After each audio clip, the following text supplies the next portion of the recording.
Ladies and gentlemen, today we unveil the hilarious daily life of a teacher watch as White navigates the battlefield of school. He was determined to keep his professional dignity, and then he blew his top. White arrived early at school, desperate to hold on to his job. His dignity was knocked down in an instant when the hot-headed White yelled at his team, even resorting to throwing his cleats. Left with no choice, White sheepishly admitted his anger problems and promised to cool it down, and long breathed a sigh of relief. Eventually, he was placed alongside old White, and they all banded together. Meanwhile, Johnny was unexpectedly knocked over. White nervously pointed at Johnny, realizing the poor guy was seeing stars. When the boss called him to the field, he was completely out of it. White stopped it decisively, humiliating old White in the sun. Next day, Rooster seemed to party, keeping the family awake. His daughter even suggested they hold a chicken intervention, but they quickly abandoned that idea. White discovered the neighbor's hen turned out to be a housewarming gift, a surprising bonus. Shopping non-stop, White bought chickens to raise, and his icy soda became irresistible.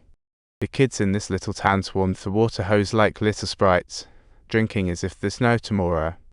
They trek far, and White go picking in the fields, and buying a bottle of soda has become the height of luxury. On White's second day of work, old White had already snitched, and he was pulled from the team. To make ends meet, White had to endure the double whammy of the gym and life science teachers. His little daughter came over after school early, sharing sandwiches and poking fun, leaving White in stitches. When his older daughter got back, White spotted the running god she was crushing on. She told Dad that this running star was called Thomas and that she had a little crush on him. But White thought he couldn't keep up with Thomas' pace. White decided to form a cross-country team, but when he pitched it to the principal, he got a look of "Are you kidding me?" The principal thought cross-country was for the snobby kids, so White had to pack it up. But White believed the kids had the stamina of beasts. They ate carbs like there's no tomorrow, and he was sure they could turn things around. Except for Thomas, White was light years behind him. Thomas didn't understand why White was tailing him and had to stop to ask, "You actually ran 12 kilometers in just 1 hour. White thought to himself, "Forget about that. It'll just continue my hibernation. That's like running 5 minutes per kilometer. No wonder you're so fast." "I don't have a car," Thomas replied nonchalantly. This kid was a running machine. Wishing he hadn't checked the past results, White discovered Thomas had already zoomed into the top 10. And he wasn't even wearing running shoes. What a running maniac. White decided to use data to convince the principal and offered iced sodas motivation for the kids. Subtitles. White started recruiting team members, even pulling in his old friend Johnny. He had Johnny step in to gather the remaining 7 recruits, and besides Thomas, everyone else happily agreed. To sweeten the deal, White offered a lifeline, and that's when Thomas realized things were getting complicated. White resorted to some tricks to coax Thomas into the team, even teaming up with the principal to punish him. Some kids got teased for being chubby, but White insisted on keeping Danny to help stabilize his fellow brothers.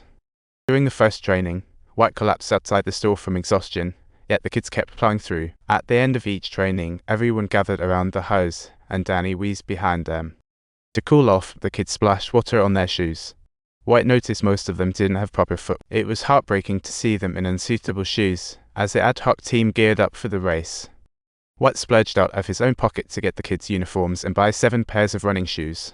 The team members cheered enthusiastically, but when facing well-equipped opponents, they felt a bit awkward. Each pair of finishers can score 2 points, and the team adding up to 7 points could win. Players lined up for lunch, jeered by rivals. White brushed it off with a class laugh. The race kicked off, and Thomas unexpectedly faced obstacles due to 2 opposing players. He pushed them out of frustration, but the outcome was dismal, with the McFarland team stuck in last place. Kids couldn't help but feel down. White admitted, "This race is on me," having not scouted the course beforehand.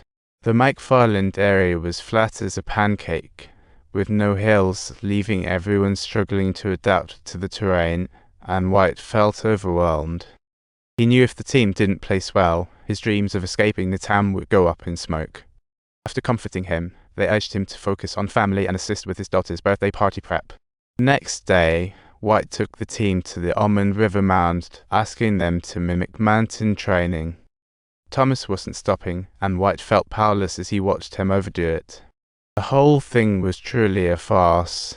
when Thomas walked away from the team. All White could do was just stand there, completely dumbfounded. What's going on? White pondered, forgetting his daughter's birthday party. Time flies.